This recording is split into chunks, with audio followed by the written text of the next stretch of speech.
Soliq tizimida tashqi savdo operatsiyalarini monitoring qilish va soliq ma'muriyatchiligini soddalashtirish bo'yicha muhim yangiliklar joriy etilmoqda.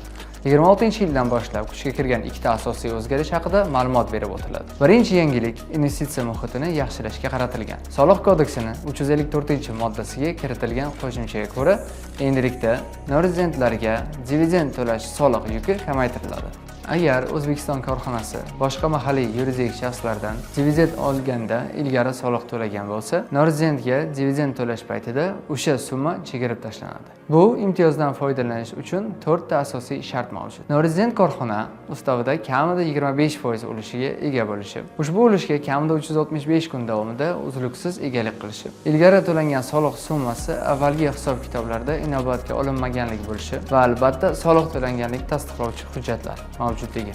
Ikkinchi muhim yangilik tashqi savdo operatsiyalarining yagona elektron axborot tizimi bilan bog'liq. Vazirlar Mahkamasining 2021-yil 14-apreldagi 216-sonli qaroriga asosan endilikda kredit nota, ya'ni chegirmadan foydalanish tartibi o'zgartirildi. Ilgari kredit nota asosida beriladigan chegirma shartnomaning umumiy summasiga nisbatan 5% dan oshmasligi talab etilar edi. Hozirda esa tartib o'zgardi. Endilikda 5% chegirma chegarasi bevosita yetkazib berilgan tovar yoki ko'rsatilgan xizmat summasiga nisbatan qo'llanilishi belgilandi.